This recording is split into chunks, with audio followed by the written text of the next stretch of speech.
Hi, this is The Way of Fairness. My name's Stephen Childs. Which party is the party of deception? If you were going to choose between Democrat and Republican, which party deceives more than the other?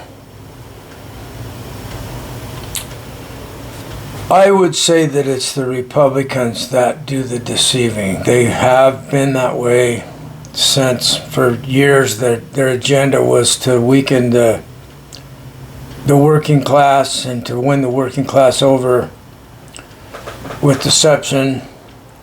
And they use religion, actually, which is rather ironic. Which party would be the party of hypocrisy? Republican or Democrat? I would have to say the Republican Party is much more hypocritical than the Democrat Party. I'm not voting anymore until we have an amendment for fairness in the Constitution. Because two wrongs don't make a right. Although the Republican Party is more unfair than the Democrat Party, unfairness is wrong. It's like, I'm not voting until we have this amendment. We need to have fairness required, and it doesn't need to be written down. It's the people's law of fairness, so that we're already organized on the right cause. If we're fighting against the cause that's the wrong cause, it doesn't work. Like Occupy Democrats, it didn't work because they were not against unfairness. So anything that's allows unfairness, it's not going to work.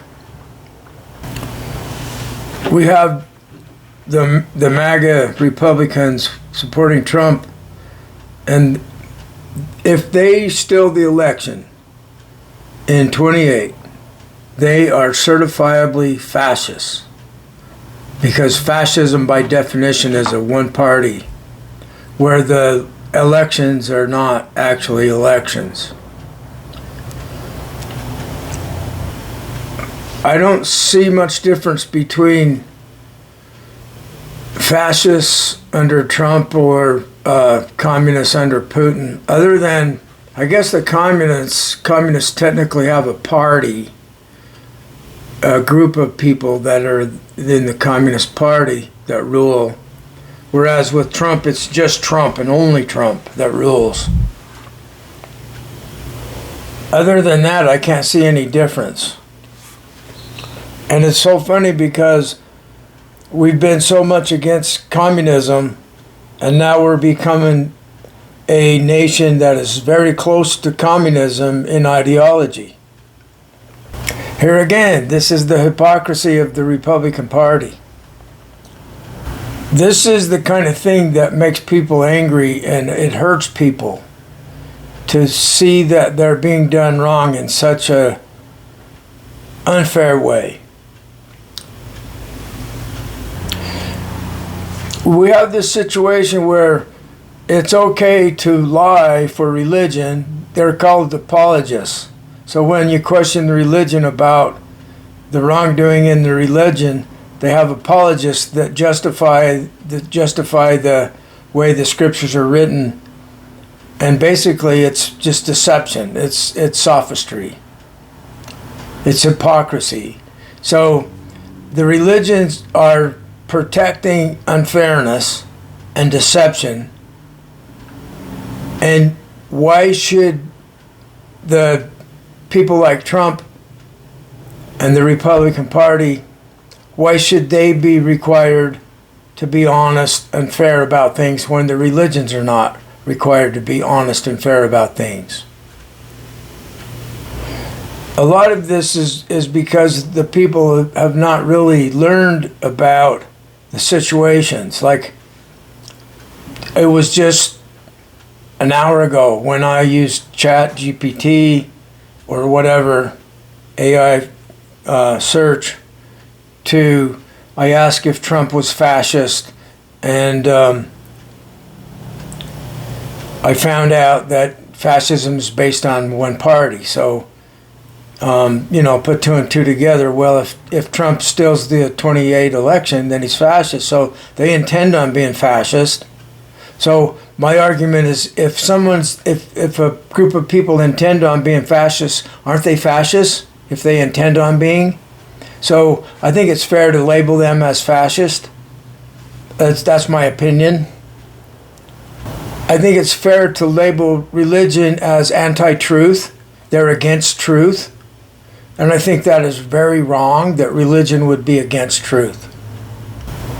So it doesn't matter if we have one party and it's based on the law of fairness, and so everything they do is to create fairness for everyone. That would be ideal. I don't care if there's only one party. It would be the party of fairness. If Trump took over and then switched over to a fairness party, started practicing fairness like the World Fairness Agreement, he would be a hero as far as I'm concerned, and he should not go to prison, or people should be forgiven if they agree with the law of fairness and if we're implementing the World Fairness Agreement. So then the religions, they're all forgiven. It's in the past. We thought that the world was flat, all right, and now we have scientific evidence that it's not.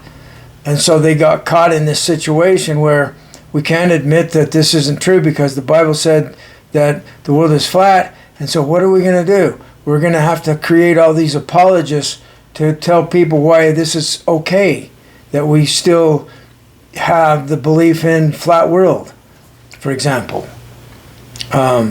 Although the flat earth people are not making much noise recently. The big argument that's causing problems with truth in religion now is evolution.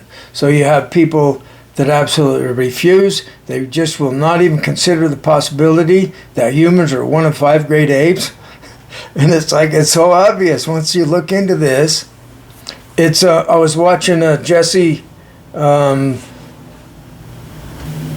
Peterson, and he's talking with Aaron Ra, that has, I think he's got a degree in evolution biology, and